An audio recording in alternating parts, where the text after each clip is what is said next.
the world, shrouded in darkness. The darkness we see is not merely the absence of light, but a profound shadow cast by the weight of human sin, a separation from the light of God. Yet, in the midst of this darkness, a Savior emerges, Jesus Christ, the light of life, stepping into our brokenness to bring salvation. Selamat bergabung di komunitas The Power of Love dan nikmati penjelasan dari hambanya yang menyampaikan firman Tuhan hari ini. Dan jangan lupa subscribe, like, komen, dan share. Terima kasih. Yang diberikan kepada saya untuk menyampaikan sebuah renungan bagi kita pada hari ini. Suaranya jelas? Jelas. Bu. Kecil ya? Jelas. Tambah dikit. Oke, saya tambah dikit ya. Halo? Halo, ya. Halo. Oke. Saya mengambil dari Pengkhotbah 5 ayat 1, terjemahan baru ya. Karena saya lihat di sini dengan Alkitab saya agak berbeda sedikit isinya. Saya mengambilnya membuka dari HP, rupanya itu terjemahan baru. Bunyinya seperti ini, dari Pengkhotbah 5 ayat 1, jagalah langkahmu ketika engkau berjalan ke rumah Allah. Mendekat untuk mendengar lebih baik daripada mempersembahkan kurban yang dilakukan orang-orang bodoh. Karena mereka tidak tahu bahwa mereka berbuat jahat. Nah, ini di sini ada dua panca indera kita yang sedang dibicarakan, yaitu tentang mulut dan telinga. Kita kembali dulu kepada bagaimana Tuhan Allah dulu pada awalnya menciptakan manusia. Di situ kita melihat cara Allah menciptakan manusia itu mulai dari hari pertama sampai hari ke-5, itu dia menciptakan dengan firman. Dengan berfirman, jadilah terang. Misalnya seperti itu. Tapi ketika Tuhan Allah menciptakan manusia, di situ kalau kita membaca Alkitab, baiklah kita menjadikan manusia segambar dan serupa dengan kita. Saya belajar tentang arti menciptakan dan menjadikan. Baiklah kita menjadikan manusia. Kalau menciptakan dari yang tidak ada menjadi ada. Tapi kalau menjadikan dari yang sudah ada menjadi ada. Apa maksudnya? Karena ketika Tuhan Allah menjadikan manusia, di situ sudah ada bahan. Apa bahannya? Debu tanah. Tuhan Allah mengambil debu tanah yang sudah dia ciptakan terlebih dahulu. Lalu dia membentuk manusia itu. Sedemikian rupa dengan pengetahuan Allah yang begitu luar biasa yang tidak ada bandingnya. Dengan apapun yang ada di dunia ini. Sungguh sempurna. Kita melihat bagaimana dia menciptakan manusia itu sangat indah. Dan tidak ada yang salah. Kenapa saya katakan begitu? Di situ dia menciptakan di sini seperti apa yang kita baca tadi. Menciptakan telinga ada 2. Menciptakan mulut 1. Telinga kanan dan kiri, bukan depan dan belakang. Atau depan dan atas, tidak. Kanan dan kiri. Ini sungguh-sungguh dalam artinya yang diberikan oleh Tuhan kepada kita. Kenapa?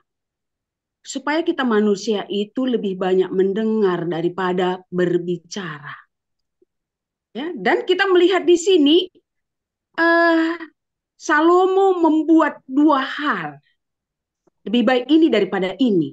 Nah, lebih baik mendengar daripada mempersembahkan kurban yang dilakukan orang-orang bodoh. Mendengar penting sekali. Mempersembahkan kurban juga penting. Tapi mengapa Salomo mengatakan di sini lebih baik mendengar daripada mempersembahkan kurban? Karena kalau mempersembahkan kurban itu banyak hal kita melihat, terutama kami ya melihat di gereja-gereja kita gitu ya. Di dalam memberikan persembahan itu belum tentu motivasinya itu tulus. Ya, apalagi kalau dalam pengumpulan dana untuk pembangunan misalnya.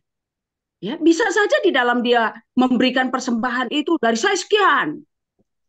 Itu bisa saja pencitraan lah, bisa saja supaya orang tahu lah persembahanku banyak karena dia mampu. Banyak motivasi bisa terjadi pada saat itu, ya, untuk membanggakan diri supaya dipuji orang. Nah, ini hanya Tuhan yang bisa menilai orang-orang di dalam memberikan persembahan kurban kepada Tuhan. Di sini dibuat perbandingannya dengan mendengar. Ya, seperti tadi dikatakan, mendengar lebih baik daripada banyak berbicara. Ya, Tuhan menciptakan 2 telinga dan 1 mulut, artinya lebih banyaklah mendengar daripada berbicara. Namun fakta kita melihat di sekeliling kita, apalagi kami ibu-ibu ya terutama itu sering digambarkan oleh orang, ya jangan kayak mama, jangan kayak ibu-ibu, banyak banget cerewetnya, apalagi terhadap anak-anaknya seperti itu, ya. Berbicara membuat kita dapat memamerkan berbagai hal tentang diri kita. Maka kita lebih senang berbicara dibandingkan dengan mendengar. Dengan berbicara, kita bisa bercerita tentang keberhasilan-keberhasilan. Nah, sebenarnya kalau kita menceritakan tentang keberhasilan-keberhasilan kita atau keluarga kita, baik. Tapi motivasinya adalah untuk kemuliaan bagi nama Tuhan. Nah, tapi kalau motivasi kita untuk membanggakan diri, nah itu yang salah. Supaya kita dipuji, itu yang salah. Itu namanya kita mencuri kemuliaan Allah. Nah itu. Karena segala sesuatu yang ada pada kita itu ya datangnya dari Tuhan. Kalau Tuhan tidak memberikan, tidak memberkati, ya nggak ada. Nah, jadi firman Tuhan pada hari ini mendidik kita agar meluangkan waktu untuk mendengar. Ya, meluangkan waktu untuk mendengar. Di sini kita melihat tadi mengapa Salomo sang raja dengan hikmat luar biasa mengatakan bahwa mendengar lebih baik daripada mempersembahkan kurban. Orang yang mempersembahkan kurban belum tentu mempersembahkan dirinya untuk mendengar suara Tuhan. Tetapi mereka selalu absen ketika harus mendengar isi hati Tuhan. Nah ini, banyak orang Kristen zaman ini tuli rohani. Iman timbul dari pendengaran. Nah ini seperti yang kita baca dalam firman Tuhan ya. Iman timbul dari pendengaran. Pendengaran itu bisa saja dengan kita membaca, bisa saja dengan mendengarkan khotbah-khotbah pemberita-pemberita Injil. Ya. Nah, tetapi orang Kristen pada umumnya tidak mau untuk mendengar, banyakan bicara gitu ya. Mereka datang ke gereja tampaknya duduk diam mendengarkan firman Tuhan, tetapi sesungguhnya tidak. Nah itu, pikiran dan hati mereka pergi ke tempat lain. Nah, jadi mendengar artinya memberi diri dan pikiran kita untuk diam, tenang, fokus pada suara Tuhan.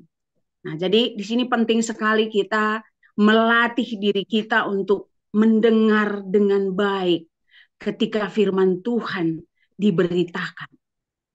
Baik dalam ibadah kita seperti ini maupun di gereja ataupun di mana saja ketika kita mendengarkan firman Tuhan, mari kita fokus kepada firman Tuhan itu sendiri. Karena tadi dikatakan iman timbul dari pendengaran. Nah, supaya iman kita bertumbuh dan bertumbuh terus, mari kita lebih banyak mendengar.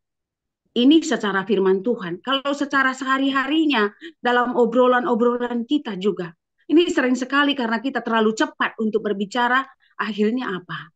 Menimbulkan pertengkaran, menimbulkan sakit hati bagi orang lain.